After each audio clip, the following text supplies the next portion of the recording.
Selamat pagi Ibu, perkenalkan kami dari kelompok 7 Biologi ingin menjelaskan tentang klasifikasi hewan dan tumbuhan. Perkenalkan, nama saya Christina Octavia S dengan NIM A1 di 124057 dan anggota di sebelah saya. Perkenalkan, nama saya Ibrahim Ginting dengan NIM akhiran 048. Perkenalkan, nama saya Anissa Sarianti dengan akhiran NIM 047. Perkenalkan, nama saya Selvi Maidini dengan akhiran NIM 061.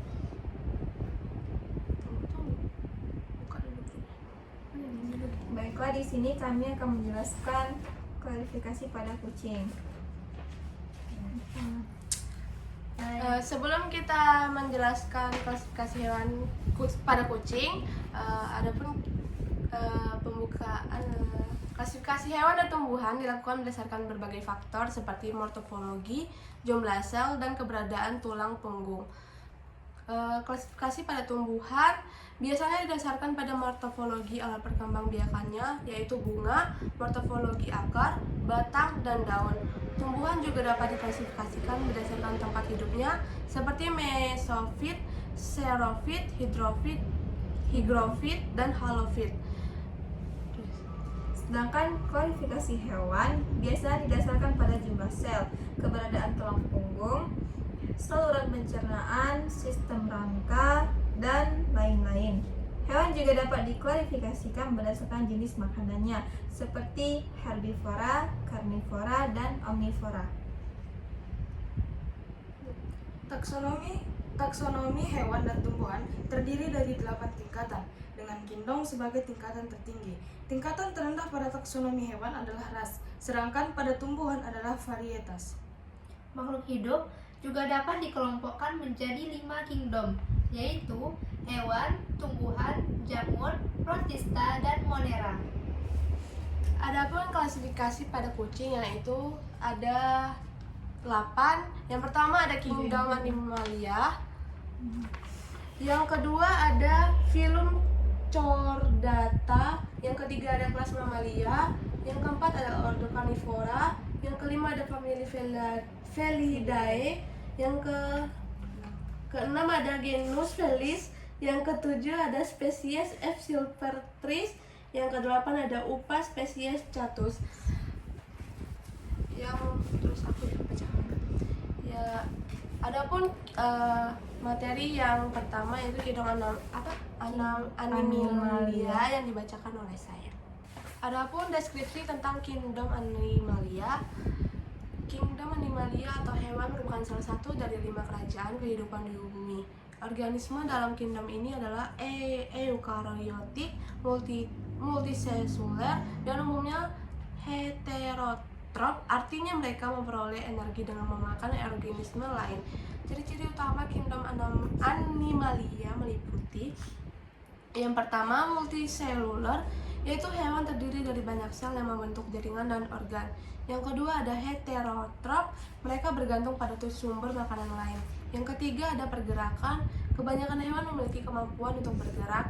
Yang keempat, reproduksi, banyak hewan bereproduksi secara seksual. Yang ketiga, sistem saraf, banyak hewan memiliki sistem saraf yang memungkinkan mereka merespon rangsangan dari lingkungan. Kingdom ini mencakup berbagai kelompok dari invertebrata seperti serangga dan moluska hingga vertebrata seperti ikan, burung, reptil, mamalia, dan manusia. Adapun poin yang kedua yaitu phylum Chordata. Phylum Chordata adalah salah satu kelompok utama dalam kerajaan Animalia yang mencakup hewan yang memiliki ciri-ciri tertentu pada tahap perkembangan awal dan selama hidup mereka. Ciri khas phylum ini meliputi 1. Notochord, yaitu struktur seperti batang fleksibel yang berada di belakang saluran pencernaan. Yang kedua ada sistem saraf pusat, yaitu terdapat saluran saraf yang terletak di dorsal punggung dari tubuh. Yang ketiga ada kelenjar pencernaan, memiliki sistem pencernaan yang lebih kompleks dibandingkan dengan hewan lain. Yang keempat ada simpul insang, yaitu pada tahap tertentu banyak anggota chordata memiliki struktur mirip insang. Phylum Chordata dibagi menjadi 3 subphylum utama, yaitu Cephalochordata, yang kedua Urochordata, Vertebrata. Chordata adalah film yang sangat penting dalam ekosistem dan mencakup banyak spesies termasuk manusia. Poin yang ketiga dan keempat akan dibacakan oleh rekan kami, Anissa. Yang ketiga itu adalah kelas mamalia. Nah, kelas mamalia adalah kelas hewan vertebrata yang memiliki ciri khas berupa adanya kelenjar susu pada hewan betina untuk menyusui anaknya.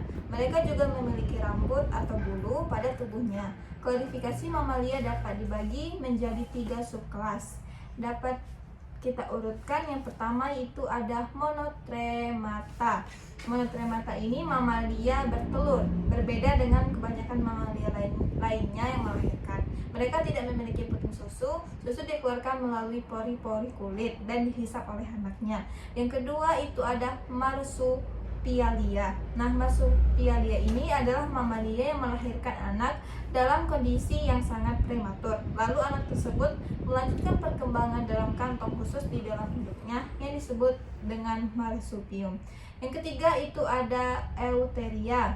Euteria ini adalah mamalia yang melahirkan anak setelah berkembang secara penuh dalam rahim induknya dengan bantuan plasenta yang memberikan nutrisi kepada janin. Kelompok ini adalah yang paling beragam dan mencakup bagian besar mamalia modern. Contohnya itu ada kucing. Nah, kucing ini termasuk dalam euteria placenta, yang mamalia melahirkan anak setelah berkembang secara penuh di dalam rahim induknya. Yang keempat itu ada ordo carnivora.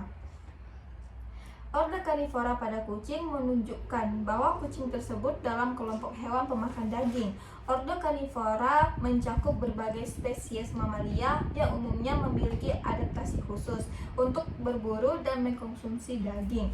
Berikut ini karakteristik yang bisa kita jelaskan pada kucing. Yang pertama itu ada taring yang tajam.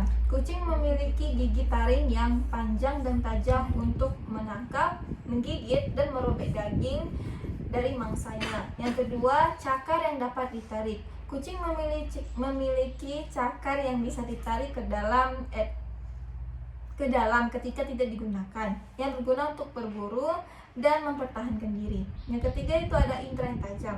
Kucing memiliki indera penglihatan dan pendengaran yang sangat baik, membantu mereka untuk mendeteksi dan memburu mangsa, bahkan dalam kondisi pencahayaan yang rendah. Yang keempat itu adalah sistem pencernaan pendek. Sebagai hewan karnivora, kucing memiliki saluran pencernaan yang relatif pendek dan sederhana, dirancang untuk mencerna protein hewani secara efisien.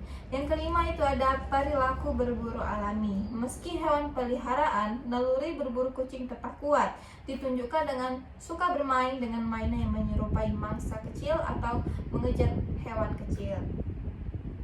Baik, yang kelima itu akan dijelaskan rekan saya Selfie. Baik, saya akan menjelaskan yang kelima, yaitu famili Felidae. Famili Felidae atau keluarga kucing adalah kelompok mamalia karnivora yang dikenal dengan kemampuannya berburu dan sifatnya yang predatori. Felidae ini terdiri dari 2 subfamili utama. Yang pertama yaitu Felinae yang adalah termasuk kucing kecil seperti kucing domestik, bobcat, dan inyx. Yang kedua yaitu Pantherae, yaitu termasuk kucing besar seperti singa, harimau, macan tutul, dan jaguar. Anggota Felidae dapat ditemukan di berbagai habitat, mulai dari hutan hujan tropis hingga padang rumput, gurun, dan pegunungan. Mereka tersebar di seluruh dunia, kecuali di Australia dan Antartika. Nah, kemudian yang keenam yaitu genus Felis. Genus Felis atau kucing domestik adalah spesies mamalia karnivora yang termasuk dalam famili Felidae. Berikut adalah deskripsi lengkap mengenai spesies ini. Ciri fisiknya, ukuran.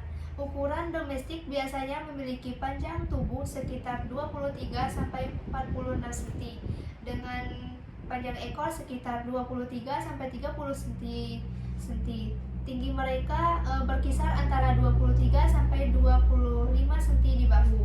Kemudian beratnya Berat kucing domestik ini bervariasi, umumnya antara 3,6 hingga 4,5 kilo, meskipun beberapa ras bisa lebih besar.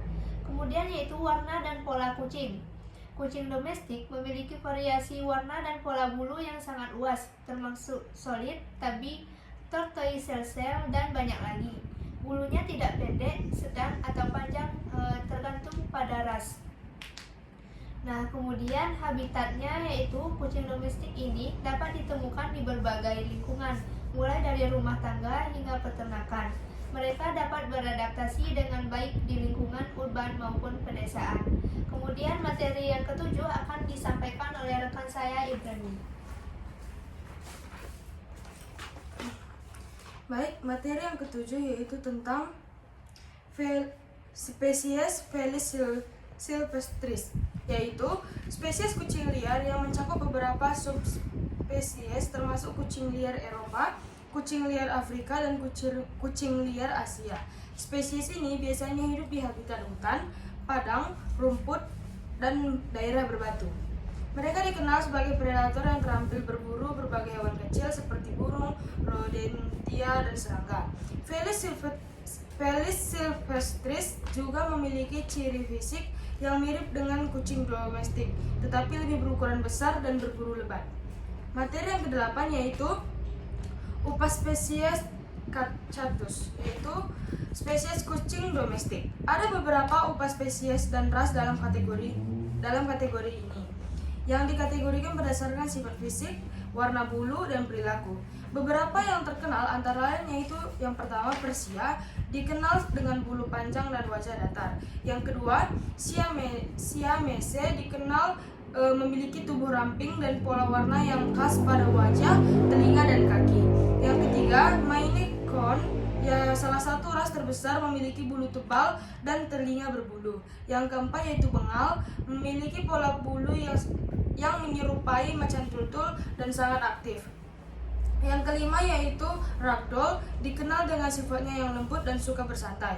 Kucing domestik ini telah beradaptasi dengan kehidupan manusia dan memiliki berbagai kepribadian serta temperamen. Berikut adalah deskripsi tentang klasifikasi kucing. Kita masuk ke klasifikasi tumbuhan. Kita memilih pada tumbuhan pada anggrek. Adapun klasifikasi tumbuhan pada anggrek yaitu taksonomi, kingdom, divisi, subdivisi, kelas, ordo, famili, genus, spesies.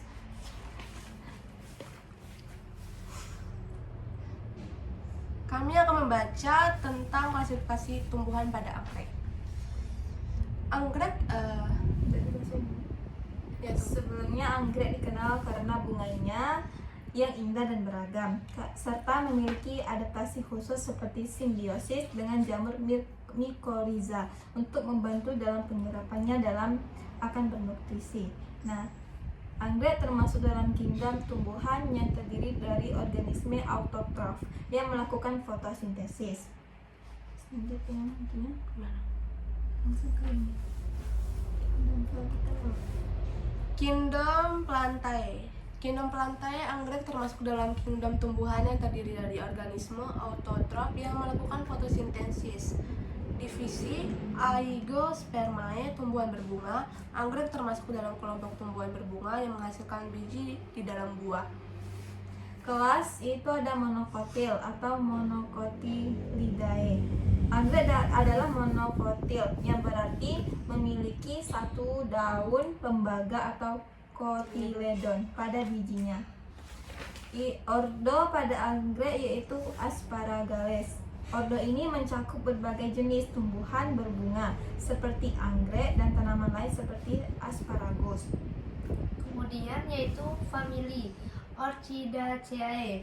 Famili ini adalah famili tumbuhan berbunga terbesar dengan sekitar 25.000 sampai 30.000 spesies yang tersebar di seluruh dunia. Kemudian genus, ada banyak genus dalam famili Orchidaceae ini seperti Phalaenopsis, Dendrobium, Cattleya, dan Vanda. Berikutnya ada itu spesies. Terdapat ribuan spesies anggrek yang berbeda dengan variasi warna, bentuk bunga, dan adaptasi habitat. Sekian hasil diskusi pula.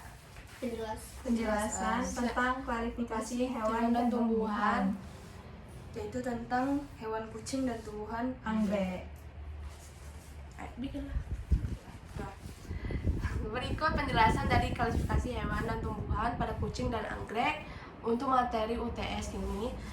Kami kelompok 7 pamit undur diri. Mohon maaf jika ada salah kata atau salah ucapan. Kami akhiri. Wassalamualaikum warahmatullahi wabarakatuh. Selamat pagi, Bu.